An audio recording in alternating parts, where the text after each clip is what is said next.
Pamirsa nemonen rahina somo paing langkir pesemetonan pertisentana Sira Arya Kubon Tubuh Kuta Waringin ngemargiang upacara tawur balik sumpah melaspas menempedagingan miwah karya pengingkup pinaka edan karya agung memungkah ngantek linggih mepeselang lan mepedudusan agung ring pura kawitan pedarman dalam tugu gel-gel klungkung. Pemargian upacara kedagingan antuk parikrama ngelingga tanganin prasasti karya agung miwah sesolahan sendra tari.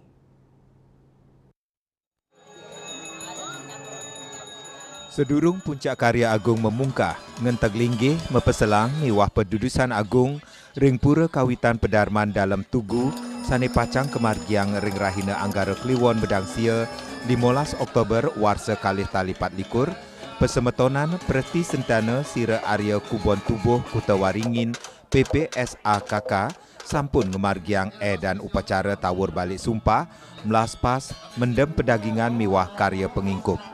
Karya agung sekadi puniki sampun naon kemargiang dawek 29 Juni warsa siu 900 sia dasa sia utawi selai warsa sane sampun lintang.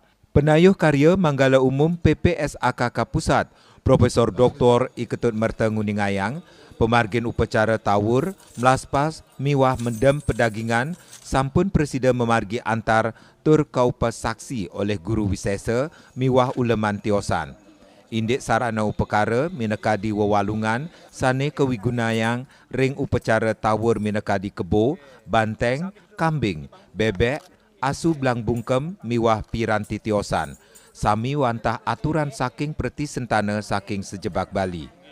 Pelaksanaan sampun kadi sani nunyan sampun memargi jangkep astung kare pemargian upacara tawur agung mendem pedagingan upacara pangingkup sampun Presiden kemargiang antar pisan pemargin ini. Titiang ngayu bagio pisan dengan sejeroning pengastiti semeton sarang sami sampai margin pemuput oleh ide sulinggih sarang sami ide peranda siwo budo bujangga sami jangkap pisan mepuja lamangkaning Presiden raris acara sanem wasta rai nang mangkin Presiden memargi antar nggih iki mungkin piranti sane kewentenan sane kebuatan pisan inggih punika kebo wenten banteng wenten kambing wenten asu belang bungkem utawi sane tios-tiosan. Kami membuat pisan, sampun Presiden kejangkepin oleh semeton titiang sami sejebak Bali. Punika aturan, nentan numbas sapunika. Dirjen Bimasindu, Profesor Dr. DRS Inengah Dwija Mausang, upacara tawur balik sumpah melaspas mendem pedagingan, metetua nyuciang buana miwah ngurip perahyangan utawi wewangunan sane sampun kebecikang. Wawu sampun kemargiang mendem pedagingan. Mendem pedagingan ngurip parayangan. Ring sejarah yang ngurip parayangan wawu sampun kemargiang ini kupokare memungkah meniki kadi baos Pak Dewa Somo meniki wantah nyuciang buana.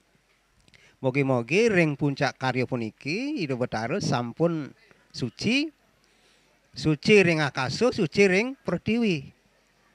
Nunggal puniki pasika sampun nyagi miaso kerti mangde Perti Sentana sami poleh talar ngaturang bakti, poleh talar nunas merdu ring hidup betara langit. Sejeroning upacara tawur balik sumpah, melaspas mendem pedagingan miwah karya pengingkup, kemargiang talar parikrama nglingga tanganin prasasti karya agung miwah sesolahan sendra tari, sane memurde kewentenan kerajaan Bali ring gel-gel, sane mewasta Swece Linggar Sepura. Sukma, Bali TV.